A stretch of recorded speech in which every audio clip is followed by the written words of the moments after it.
When you are born, you look like your parents. When you die, you look like your decisions. Sit with that for a moment. Don't move past it. Let it land where it's supposed to land.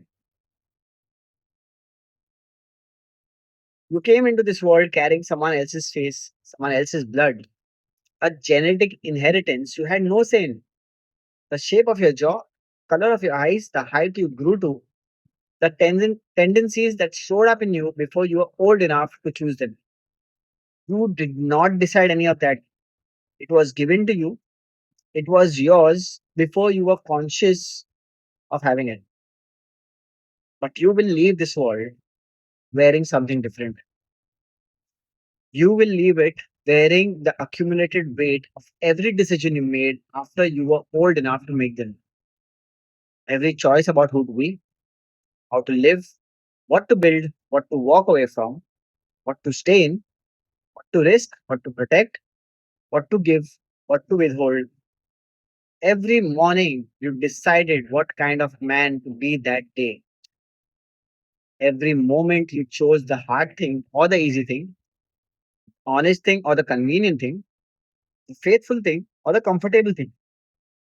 All of that, every single decision compounded across every day of your adult life is what you will look like when you leave.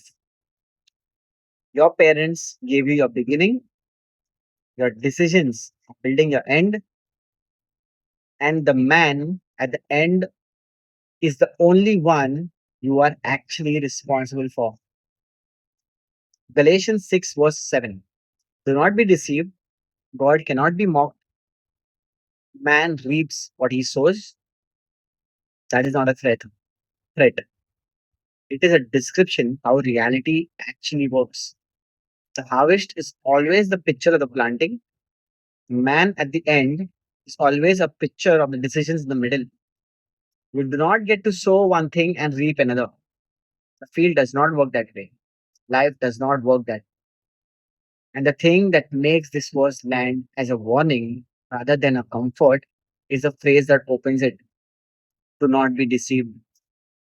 Because the deception is real.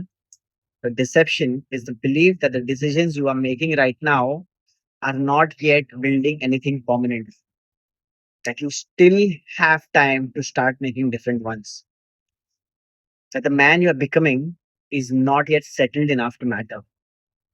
He is being built right now, today, with the decisions you made this morning and will make this afternoon and have been making for years without fully reckoning what they are constructing.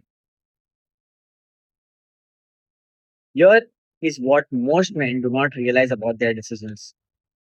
Most of them are not being made consciously. Most of the decisions that are building the man you are becoming are not the big ones. The career change, the moves, major commitments, those are visible. You think about those. You weigh them, you lose sleep over them. The decisions that are actually constructing you are the small ones. The ones you make before you are fully awake.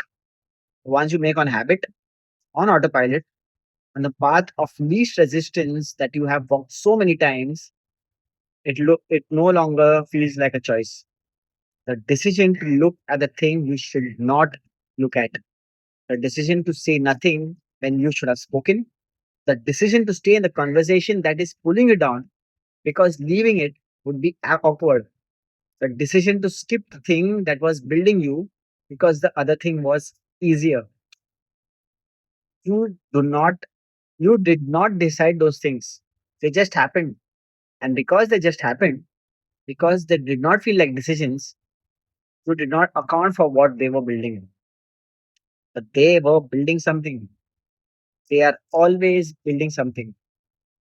Every decision you make is a vote for the man you are becoming. The man you are becoming is the sum of all the votes, including the ones you cast without realizing you were voting. Proverbs 4, verse 23. Above all else, guard your heart, for everything you do flows from it. Everything, not some things, not the big things, everything that comes out of you. Every decision, every word, every pattern of behavior, Every habit that has been calcified into character flows from what is happening at the center. A man who does not guard what goes into the center of him will not be surprised with what comes out.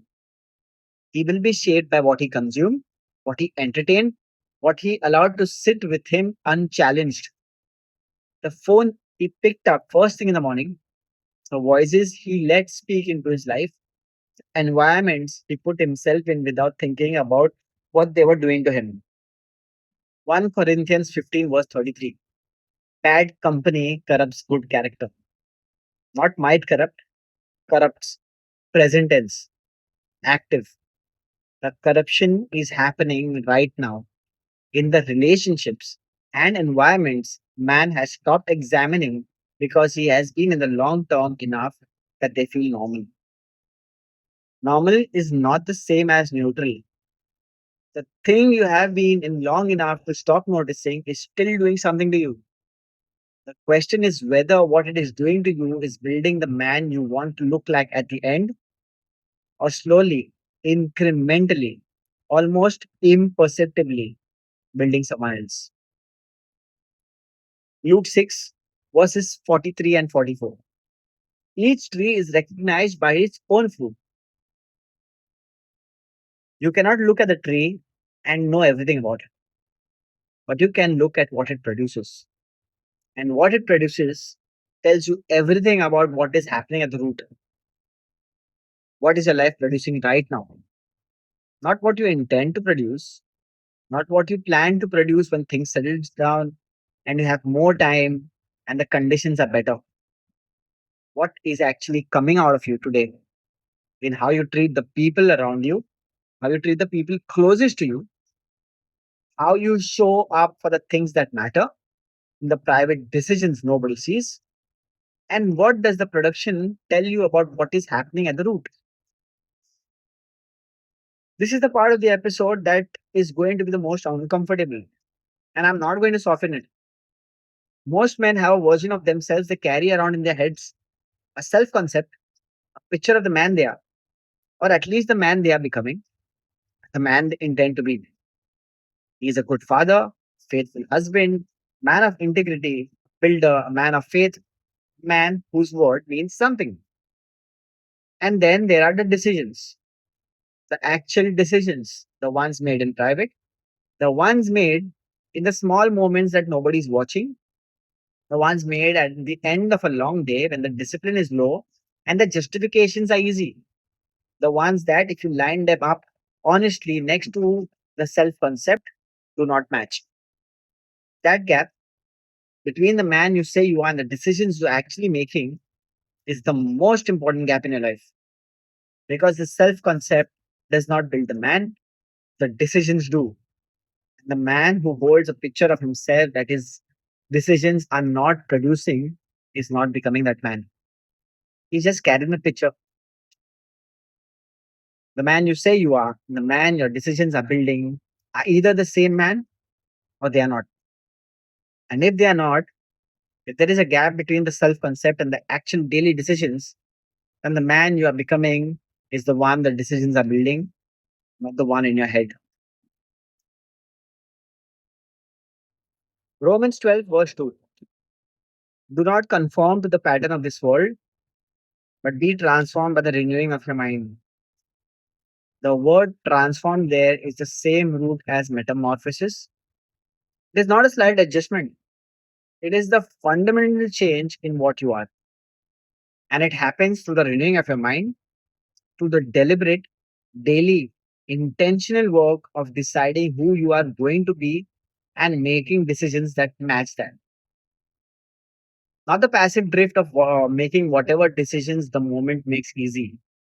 The active, chosen, daily renewal of the mind that produces a man whose decision matches his convictions. Deuteronomy 30, verse 19. I have set before you life and death, blessings and curses. Choose life. That command was given to an entire nation standing at a threshold. But it is also given to every man, every day in the small decision that does not feel like a thresh. threshold, but is.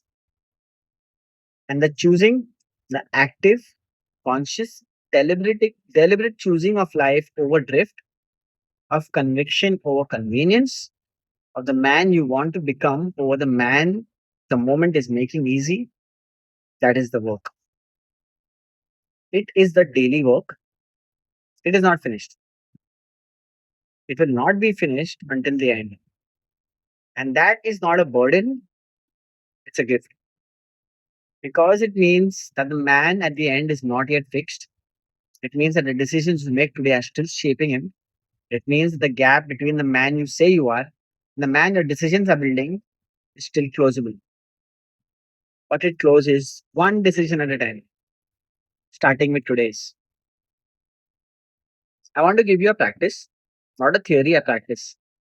Before you make a decision, any decision, large or small, ask yourself one question. Is this decision building the man I want to look like at the end? Not does this feel good right now?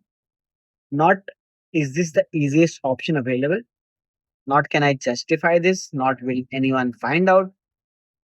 Is this decision building the man I want to look like at the end? That question reorients everything because the end is the point. The man at the end is what all of this is building toward. And when you hold that picture, man you want to be when the decision stop, and you hold it next to the decision you are about to make, the answer is usually clear. It is not always easy, but it is clear. The man who asks that question consistently, who holds the end in view when making the daily decisions, is the man who closes the gap. Not perfectly, not without failure, but directionally. Over time, with enough daily votes in the right direction, that the man being built starts to resemble the man he intends to become. And the man who does not ask it, who makes decision based on what is easy or comfortable or convenient in the moment, without reference to what they are building, will arrive at the end wearing something he did not intend. Not because he was bad man, because he was an inattentive one, because he let the autopilot run too long without checking where it was taking him. Your parents gave you a face at the beginning, you did not choose it. You did not earn it, it was given. The man at the end is different. He is not given, he is built decision by decision, day by day, in small moments and the large ones, in private and in public, in the choices that feel significant and the ones that feel too small to matter. He is being built right now with today's decision, and he will look exactly like them. So, here is what I'm asking you to do today, not eventually, not when you feel ready for this kind of audit. Today, look honestly at the decisions you have been making on autopilot, the small ones, the private ones, the ones that have become so habitual you stop noticing them, and ask yourself, what man are these decisions building? Not what man do I intend to be, what man are these specific decisions made in these specific moments actually constructing? If the answer matches the man you want to look like at the end, keep going, double down. Those decisions are doing the job. If the answer doesn't match, if there is a gap between the self concept and the actual daily choices, then today is the day that gap starts closing. Not with a dramatic overhaul, with one decision made differently, then another, then another. The man at the end is being built one decision at a time. You are making those decisions right now. Every one of them is a vote. Cast them for the man you want to become. When you are born, you look like your parents. And you look when you die, you look like your decisions. Make them count. I know what I just asked you to sit with. For some of you, in this episode is going to be a surface. Um for some of you, This episode is going to surface a gap you have been aware of and not fully willing to look at it. I'm not asking you to look at it with shame. I'm asking you to look at it with honesty because the gap only closes for the man who is willing to see it clearly. That man is worth becoming. And today's decisions are where the becoming starts. This is built, not felt by the rice code. I'll see you in the next episode.